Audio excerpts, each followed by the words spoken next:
12 बजे के आसपास शुरू हुआ था और तब से लगातार यहाँ पर पीडीए के और प्रशासन के 3 बुलडोजर मौजूद हैं। बुलडोजर लगा करके यहाँ पर इस पूरी इमारत को गिराया गया है।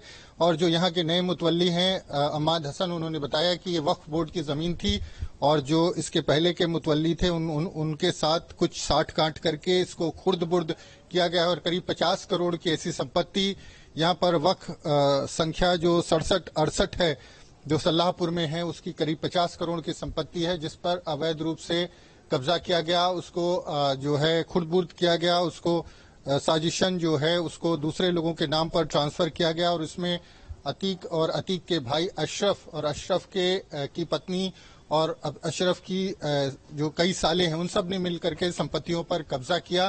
करीब करोड़ों रुपए इस इमारत की कीमत है। इसके अलावा इसी क्षेत्र में चूंकि वक्फ बोर्ड की बड़ी संपत्ति है, यहाँ पर जो है तमाम मकान है, अस्पताल है, इमारत है, तमाम ऐसी संपत्तियां हैं जिस पर अभी भी कब्जा है। तो कार्रवाई यहाँ पर रुकेगी नहीं, कार्रवाई आगे भी देखने को मिलेगी और अगले सोमवार को एक और बड़ी कार्रवाई करने की बात कही है प्रशासन ने। इसी तरह की एक और बड़ी और आलीशान इमारत है, वो भी ज़ैनब फातिमा की बताई जा रही है, उसको डिमोलिश किया जाएगा। लेकिन उसके पहले ये भी जो कह सकते हैं ये बंगला है जो यहाँ पर सल्लाहपुर में मौजूद था, अकबरपुर मोहल्ले का नाम है, यहाँ पर ये इस इमारत को गिराया गया है। तो आप देखें तो 2 मंजिला बेहद आलीशान ढंग से इसको बनाया गया था और इमारत लगभग बन करके तैयार थी। इसमें फिनिशिंग का काम थोड़ा सा बाकी था, बाकी स्ट्रक्चर पूरी तरह से खड़ा हो गया था। आप नीचे देखें तो मार्बल वगैरह लगे हुए हैं, सारा जो वायरिंग फिटिंग का काम है वो सब हो चुका है। कुछ जगहों पर दरवाजे लगाने का काम बाकी है, दरवाजों के फ्रेम लगे हुए थे।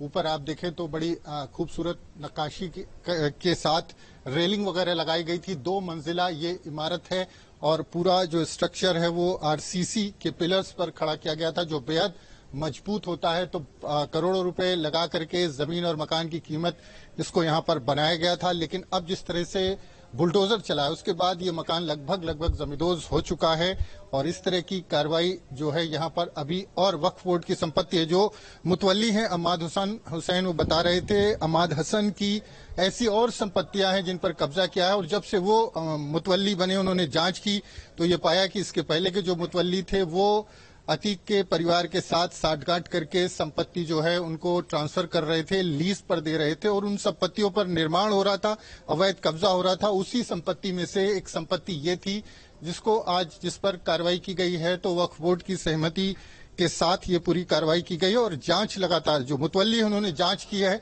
उनका कहना है कि ऐसी और कई संपत्तियां हैं जिस पर अवैध रूप से कब्जा किया गया है और उस पर निर्माण किया गया है, उस पर भी कार्रवाई होगी। तो ये अशरफ की पत्नी ज़ैनब फातिमा का मकान बताया जाता है, ज़ैनब फातिमा के परिवार का मकान बताया जाता है और ऐसे एक नहीं कई कोठियां इस क्षेत्र में जो ज़ैनब के नाम पर है। और जो मुतवल्ली हैं, जो प्रशासन है, उनका कहना है कि कार्रवाई का सिलसिला चूंकि बीच में चुनाव आ गए थे तो कार्रवाई का सिलसिला कुछ समय के लिए थम गया था, लेकिन एक बार फिर से कार्रवाई शुरू हुई है और कार्रवाई जारी रहेगी। अगले सोमवार को जो आने वाला सोमवार है उसको एक और ऐसी ही कोठी जो है उसको जो सड़क के उस पार है उसको गिराने की बात कही जा रही है। उसकी कीमत भी करोड़ों में है। तो बताया जाता है कि करीब 25 से 30 करोड़ की ऐसी संपत्ति है जो अशरफ की पत्नी ज़ैनब फातिमा और ज़ैनब फातिमा के परिवार के नाम पर है। उनके बंगले हैं, कोठी है, इमारत है।